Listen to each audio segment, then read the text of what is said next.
రచనతో రామచంద్రమూర్తి మీద కీర్తనల రచనతో తరించిపోయినటువంటి మహాపురుషుడు రామదాసు గారు. అటువంటి రామదాసు గారు మన ఆంధ్రదేశంలో పుట్టడం, తెలుగువారు కావడం, ఆ క్షేత్రానికంత వైభవం తేవడం, ఇప్పటికీ రామదాసు గారు చేయించినటువంటి నగలన్నీ కూడా పక్కనే ఉంచబడినటువంటి ప్రదర్శనశాలలో కనపడుతుంటాయి. ఇప్పటికీ భద్రాచలం వెడితే దేవాలయంలోకి వెడుతున్నప్పుడు రాజద్వారం దాటగానే ఎడంచేతి పక్కన ఉన్నటువంటి ఆ రామదాసు గారి వస్తు ప్రదర్శనశాలలోకి వెడితే ఆయన చేయించినటువంటి ఉద్ధరిని దగ్గర నుంచి అన్నీ కూడా ఆ లోపల పేర్చబడి ఉంటాయి. వాటన్నిటినీ మనం చూడొచ్చు. అంటే మహానుభావుడు రామదాసు గారికి భద్రాచల క్షేత్రానికి విడదీయరానటువంటి సంబంధం. ఇప్పటికీ సీతారామ కళ్యాణం జరిగితే రామదాసు గారు చేయించినటువంటి మంగళసూత్రాన్ని కూడా మెళ్ళో వేస్తారు. అందుకే ఒక్క సీతారామ కళ్యాణం భద్రాచలంలో జరిగేటప్పుడు మాత్రం శతమానాలు 2 ఉండవు, అంతకన్నా ఎక్కువ ఉంటాయి. కారణం ఏమిటి అంటే ఒక మంగళసూత్రం రామదాసు గారు చేయించింది, ఆ మంగళసూత్రం కూడా మెళ్ళో వేస్తారు. అంతటి ప్రఖ్యాతి వహించినటువంటి మహాభక్తుడు రామదాసు గారు. ఆ రామదాసు గారు రచించినటువంటి శతకం దాశరథీ శతకం. ఆ శతకానికి పేరు దాశరథీ శతకము అని పిలుస్తారు. శతకము అన్న మాటకు అర్థం ఏమిటంటే 2 ఒడ్లు ఉంటాయి. గోదావరి నది మధ్యలో ప్రవహిస్తుంటే అటొక ఒడ్డు ఇటొక ఒడ్డు ఎలా ఉంటుందో, శతకానికి మొదటి పద్యానికి ఈవలి భాగం ఒక ఒడ్డు అయితే 100వ పద్యం ఒక ఒడ్డు. మధ్యలో ప్రవహించేటటువంటి శతకం, ఆ శతకానికి మకుటం ఏం చెప్పారో ఆ మకుటానికి ఉన్నటువంటి భావాన్ని ప్రతిపాదన చేస్తుంది. మకుటము అన్న మాటకు అర్థం ఏంటంటే సాధారణంగా శతక రచన చేసేటప్పుడు శతకంలో ఉన్నటువంటి పద్యానికి చివర ఏదో ఒక మాట వాడతారు. ఏ మాట వాడారో ఆ మాటే మిగిలిన పద్యాలన్నిటిలో వాడతారు. ఏదో వేమన శతకము అని నేను అన్నాను అనుకోండి, విశ్వదాభిరామ వినురవేమ అంటాడు. వినురవేమ అన్న మాట 100 పద్యాల్లోనూ చిట్ట చివర కనపడుతుంది. దాన్ని మకుటం అంటారు. శంకర శతకం అనుకోండి, ప్రతి పద్యానికి చివర శంకరా అని వేస్తారు. అంటే శంకరా అని పిలిచారు కాబట్టి ఆ శతకానికి శంకర శతకము అంటారు. ఇంకా వేరు పేరు పెట్టారు. మకుటమే శతకానికి పేరుగా మారుతుంటుంది. అది రచనా సంప్రదాయంలో వచ్చినటువంటి ఒక అలవాటు. గోపరాజు గారు శతకం చేసినప్పుడు ప్రతి పద్యానికి చివర దాశరథీ కరుణాపయోనిధి అని పిలిచారు. దాశరథీ కరుణాపయోనిధి అన్న మాటలో ఒక్క కరుణాపయోనిధి అంటే ఎవరు కరుణాపయోనిధి తెలియదు కనుక దానికి ముందున్న మాటని శతకానికి తీసుకున్నారు. దాశరథి అన్న మాట తీసుకుని దాశరథీ శతకము అని పిలిచారు. దాశరథి అంటే రాముడు, దశరథ మహారాజు గారి యొక్క కుమారుడు. దశరథ మహారాజు గారి కుమారుడు కనుక దాశరథి అని పిలుస్తారు. దశరథ మహారాజు గారి కుమారులు 4 ఉన్నారు, రామ లక్ష్మణ భరత శత్రుఘ్నులు. రామలక్ష్మణ భరత శత్రుఘ్నులు 4 ఉన్నప్పుడు దాశరథి అంటే రాముడే ఎందుకు అనుకోవాలి, లక్ష్మణ భరత శత్రుఘ్నులు అనుకోకూడదా? అంటే ఎప్పుడైనా సరే గుణగానము చేసినప్పుడు రాముని గుణగానం చేస్తాం తప్ప లక్ష్మణ భరత శత్రుఘ్నుల యొక్క గుణగానము రామాయణ పరంగా రాముడితో సమానంగా ఉండదు. అందుకని దాశరథి అంటే రామచంద్రమూర్తే. ఏమంటే రాముడికి 108 నామాలు ఉన్నాయి, 1000 నామాలు ఉన్నాయి కదా.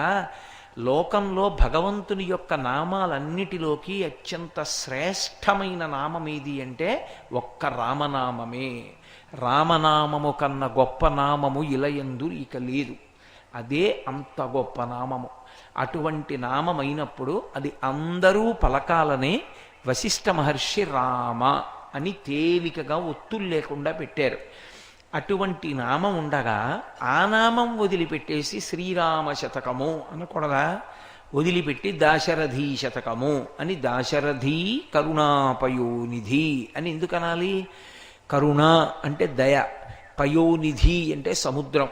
సముద్రానికి ఉండే లక్షణం ఏమిటి అంటే సముద్రము యొక్క లోతు తెలుసుకోవాలని ఎవరైనా ప్రయత్నం చేశారనుకోండి, వాళ్ళు సముద్రంలోనే కలిసిపోతారు. సముద్రంలోకి ఒక ఉప్పు బొమ్మ బయలుదేరిందనుకోండి, సముద్రం లోతు తెలుసుకుంటానని సముద్రమునందు కరిగిపోతుంది. సముద్రపు లోతు తెలుసుకోవడం ఎవరికీ సాధ్యం కాదు. సముద్రం అడుక్కి వెళ్ళలేరు. సముద్రం అడుక్కి వెడదామని ప్రయత్నం చేసిన వాడు సముద్రమునందే కలిసిపోయినట్టు రాముని యొక్క దయ ఎంత లోతుగా ఉంటుందో తెలుసుకుందామని ప్రయత్నం చేసిన వాడు రాముని యందు ఐక్యమైపోతాడు. అంటే శ్రీరామాయణంలో రామ కథ మీద మక్కువ పెంచుకొని రామ కథ గురించి ఎక్కువగా ఆలోచించి రామ కథ వింటూ రామ కథ చదువుకుంటూ జీవితాన్ని గడిపితే ఇహంలో ఏ విధమైనటువంటి ఇబ్బందులు లేకుండా జీవితం గడిచి చిట్ట చివర రాముని యందు ఐక్యమైపోతారు. అంత గొప్ప కథ రామకథ. అందుకే దాశరథి కరుణాపయోనిధి.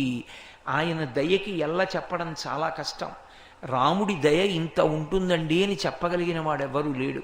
ఆయన కరుణా సముద్రుడు. ఆయన దయ అంత సముద్రం లాంటి దయ. అంత దయ కలిగిన వాడు కాబట్టే శ్రీరామాయణంలో ఆయన అందరితోటి చెలివి చేస్తాడు. 24,000 శ్రీరామాయణ శ్లోకాల్లో రామునితో సమన్వయమైనటువంటి వారు ఎందరో ఉన్నారు. రాక్షసులున్నారు, వానరులున్నారు, నరులున్నారు, దేవతలున్నారు, స్త్రీలున్నారు, ఋషులున్నారు.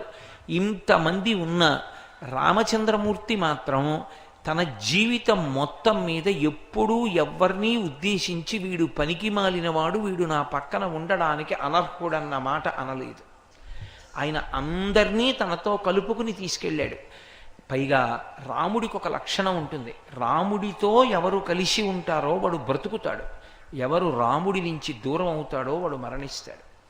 రాముడితో చేరి ఉన్నటువంటి వానరములు నిజానికి చాలా వానరములు మరణించాయి. యుద్ధం జరిగిన తర్వాత చచ్చిపోండి, ఒక్క వానరం కూడా చచ్చిపోకుండా ఎలా ఉంటుంది? చచ్చిపోయి కొన్ని కోట్ల వానరములు చనిపోయాయి. రావణుడి పనుపున యుద్ధం చేసినటువంటి రాక్షసులు అందరూ తెగటారిపోయారు. రాముడి పనుపున యుద్ధం చేసిన వానరములలో అన్ని వానరములలో కొన్ని కోట్ల వానరములు చచ్చిపోయినా ఇంకా చాలా వానరములు మిగిలాయి. కానీ యుద్ధం ఎంత అయిపోయిన తర్వాత దేవేంద్రుడు ప్రత్యక్షమై అడిగాడు రాముణ్ణి, ఏం కావాలని అడిగాడు. యుద్ధంలో మరణించినటువంటి వానరములన్నీ యుద్ధానికి బయలుదేరి వచ్చినప్పుడు ఎటువంటి జవసత్వములతో ఉన్నాయో అటువంటి జవసత్వములతోనే మళ్ళీ పునరుజ్జీవితం అవ్వాలి, అలాగే అవి బ్రతికేటట్టుగా అనుగ్రహించమన్నాడు. రాముడితో వెళ్ళిన వానరములన్నీ మళ్ళీ అంత సంతోషంగానూ తిరిగి వెనక్కి వచ్చాయి. రాముడు అవతార పరిసమాప్తి చేసేటప్పుడు మిగిలిన అవతారములు పరిసమాప్తి చేసినట్టు చెయ్యలేదు. వామనావతారం కానీ కృష్ణావతారం కానీ ఏ అవతారం పరిసమాప్తి చెయ్యని రీతిలో రాముడు అవతార పరిసమాప్తి చేశాడు. రామావతార పరిసమాప్తిలో అందరికీ చెప్పాడు, పేరు పేరున పిలిచి చెప్పాడు, నేను రేపు వెళ్ళిపోతున్నాను, నాతో పాటు వద్దామనుకున్న వాళ్ళందరూ వచ్చేసేయండి అన్నాడు. రాముడు సరయూ నదిలోకి దిగిపోయాడు. చిట్ట చివర సరయూ నదిలోకి దిగి సశరీరుడై వైకుంఠానికి వెళ్ళిపోయాడు. రాముడి వెంట వెళ్ళిపోయిన వాళ్ళు ఎవరున్నారో వాళ్ళందరూ కూడా ఉత్తమ లోకాలకు వెళ్ళిపోయారు. రాముడి వెంట వెళ్ళని వాళ్ళు ఎవరున్నారో వాళ్ళు మిగిలిపోయారు. అందుకే రామ కథకున్న గొప్పతనం ఏమిటంటే రాముడితో ఉన్నవాడు పాడైనవాడు ఉండడు. రాముడితో ఎవరున్నాడో, రామనామాన్ని ఎవడు పలికాడో, రామ కథని ఎవడు నమ్ముకున్నాడో, రామాయణాన్ని ఎవడు చదువుకుంటూ ఉంటాడో, ఎవడు రాముడి మీద భక్తితో జీవితాన్ని గడుపుతూ ఉంటాడో వాడికి శ్రీరామ రక్ష. అందుకే లోకంలో ఇంకా ఏ మాట వాడరు. తనని తాను రక్షించుకోలేని వాళ్ళని ఎవరినైనా రక్షించాలి అంటే తల్లి కూడా ఒక మాట అంటుంది, నీకు శ్రీరామ రక్ష అంటుంది. స్నానం చేస్తే శౌచం వస్తుంది, శౌచం వస్తే ఆశీర్వచనం వంట పడుతుంది. అందుకే పిల్లలకి నీళ్లు పొయ్యగానే రక్ష పెట్టడానికి నీళ్లు పోసినటువంటి మిగిలిన నీళ్లు తీసి నీళ్లు పోసుకునేటప్పుడు ఒక నియమం ఉంటుంది. పెద్దవాళ్ళు అవనివ్వండి, పిల్లలు అవనివ్వండి, ఏ పాత్రలో నీళ్లు మీరు పోసుకుంటున్నారో ఆ పాత్రలో చెంబుడు నీళ్లు కూడా మిగలకుండా స్నానం చేయకూడదు. స్నానం చేసిన తర్వాత నీళ్లు మిగలాలి. మిగిలిన నీళ్లలో తాను ఏ బట్ట కట్టుకు స్నానం చేశాడో ఆ బట్ట అందులో పడేయాలి, పడేసి బయటికి రావాలి. ఆ పడేసినటువంటి బట్టని తన భార్య కానీ పిడిచి ఆరేస్తే ఆ ఇంటి యజమాని ఆరోగ్యంతో ఉంటాడు, దీర్ఘాయుష్